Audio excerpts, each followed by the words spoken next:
Have you ever stared at a Forex chart and just felt completely lost? You are not alone. But what if I told you that all those lines and colors, they're not random noise, they're a language. And learning to speak that language, that's the single most important skill you can have as a trader. Today, we're going to do just that. We're going to learn the language and go from just guessing to actually understanding what the market might do next. So you look at a chart like this, and yeah, at first glance, it looks like total chaos. A bunch of random squiggles. But it's not. It's actually a story. A live, second-by-second account of an epic battle between buyers and sellers. In this explainer, we're not just going to talk about the tools to read the story. We're going to decode it together.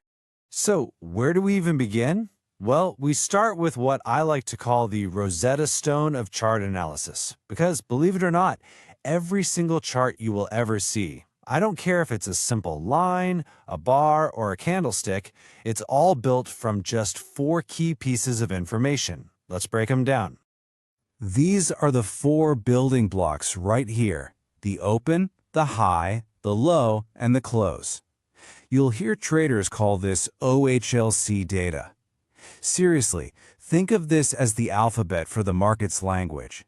If you can get these 4 points down, you have the foundation for absolutely everything else. Every pattern, every trend, every signal, it all starts right here. Okay, so now that we know the alphabet, let's look at the 3 main ways traders put those letters together to form words and sentences. We're going to walk through the 3 most essential chart types, and we'll start with the simplest and work our way up to the most detailed. First up, we've got the line chart. It's clean, it's simple, and it does one thing better than anything else. It shows you the big picture. See, by only connecting the closing prices, it cuts out all the crazy up and down noise that happens during the day.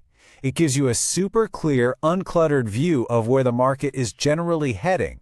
This is your 30,000-foot view. All right, now let's zoom in a little and add some more detail with the bar chart. We're still using that same OHLC data. And that little tick on the left side of the bar, that's the open price. The tick on the right, that's the close. But now, the full height of that vertical bar shows you the entire trading range, the whole battle from the absolute high to the absolute low for that period. The taller the bar, the more volatile it was.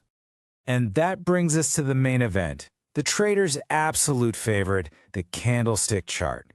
Now, this uses the exact same OHLC data as the bar chart, but, and this is a big but, it presents it in a way that's so much more visual, so much more intuitive. That thick part, the body, instantly shows you the relationship between the open and the close, while those thin lines, the wicks, show you the drama of the session's highs and lows. This is where the story really pops. Okay, let's put them side by side. Look at that. Same exact data, but the candlestick just tells the story so much better, right? That colored body makes the market sentiment jump right off the screen. A green or white body basically screams, buyers won this round, because the price closed higher than it opened. A red or black body shouts, sellers are in control. You don't have to squint at tiny little ticks anymore. You can feel the market's mood in a single glance. And speaking of the market's mood, reading candlesticks is about way more than just seeing red or green. Individual candles, and small groups of them, tell these incredible little stories about market psychology. So let's decode a few of the most important ones you're going to see. First up, the doji. Whenever you see a candle with a body that's just a tiny little sliver, like a plus sign or a cross, that is a massive signal of a stalemate. It means the price opened and closed at almost the exact same level. Buyers and sellers fought each other to a complete draw.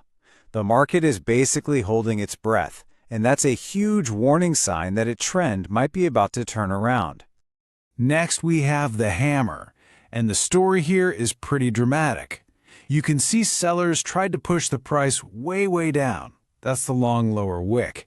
But then, bam, Buyers stormed back in, rejected those super low prices, and managed to close the session way back up near the top. It literally looks like the market is hammering out a bottom. It's a powerful signal that the price might be about to move up. And its evil twin is the shooting star. This is the exact opposite story. Here, the buyers tried to launch the price to the moon. You see that long upper wick? But they ran straight into a wall of sellers who just slammed the price right back down to earth. That long upper wick, it's like a visual graveyard of bullish hopes. It's a huge warning sign that a rally could be over.